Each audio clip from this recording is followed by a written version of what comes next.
Bonjour mes chers concitoyens, un peu de détente avec un grand moment qui s'était passé jadis, à vous de reconnaître.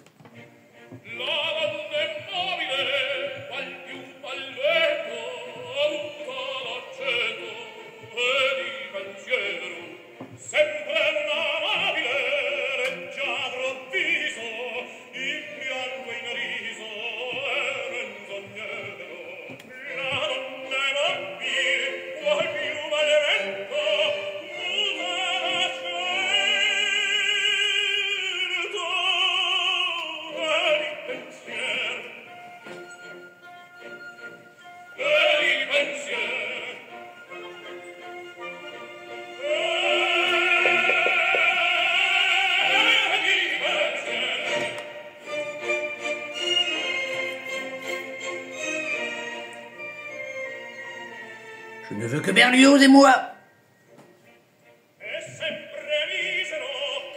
Et vous aurez reconnu les trois ténors. Quand même, on va écouter la fin.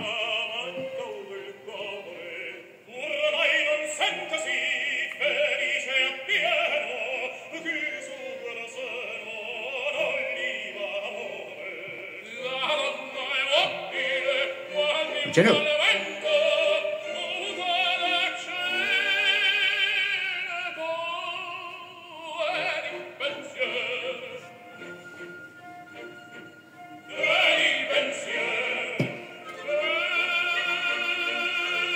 Mon rêve de chanter comme ça, c'est impossible.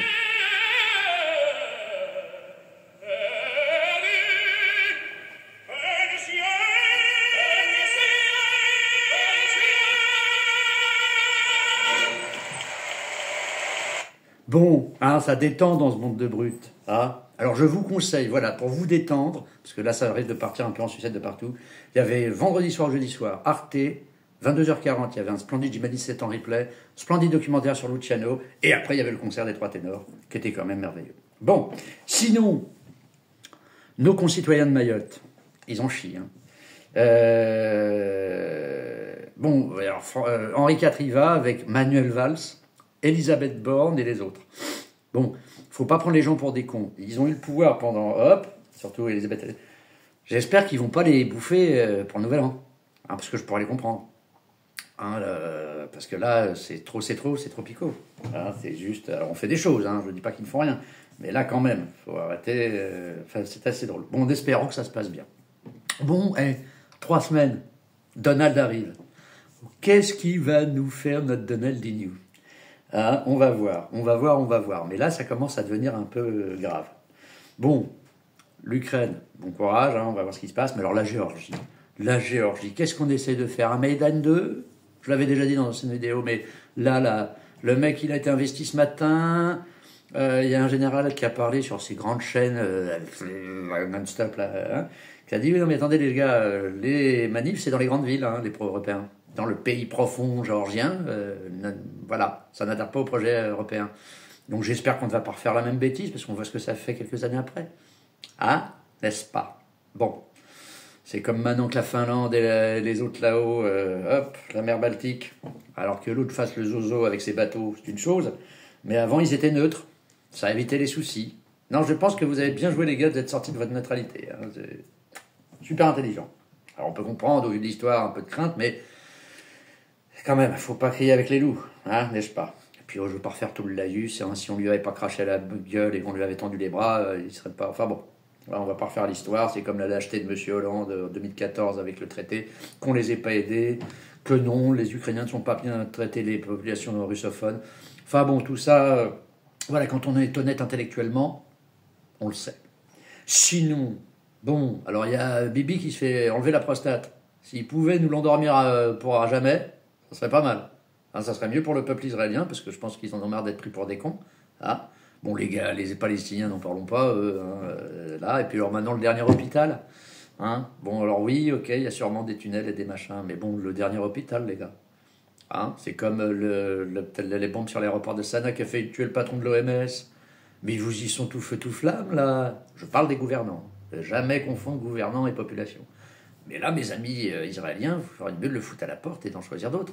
Avec le Ben Gvir là, qui retourne sur l'esplanade des mosquées le 26 décembre. Ils deviennent fous. C'est quoi? C'est les deux bandes bleues, là, du Nil à l'Euphrate? Ça vous... Ah, parce que eux aussi, hein, du Nil à l'Euphrate, les deux bandes bleues. Hein, nos amis, là, palestiniens, ont dit du Jourdain à la mer. Petit. Nil à l'Euphrate, c'est grand. Hein. Enfin bon, démerdez-vous, les gars, parce que ça commence à me lasser, cette affaire. Et je crains que foncièrement, vous êtes tiré une balle dans le pied pour les millions qui viennent. Mais bon, hein, peut-être qu'un jour, vous vous réveillerez. Hein, je rappelle la petite feuille de route qu'a fait Ehud Olmert avec le premier ministre palestinien. Je sais pas, quoi. Mais en même temps, comme vous êtes tous fous, tribalistes, enfin, passez à l'état de nation, les gars. Hein, et puis faites une révolution culturelle. Donc ça, c'était pour ça. Mercosur, bon, on va voir ce que ça va donner, mais à mon avis, on va être chocolat. On va voir ce que ça va donner ce gouvernement en France, avec Henri IV et ses mignons, blagounette. Mais bon, on prend les mêmes, on recommence, faut voir. Moi, je dis, faut voir. Bon, sinon, j'avais 3 émissions dont je voulais vous parler.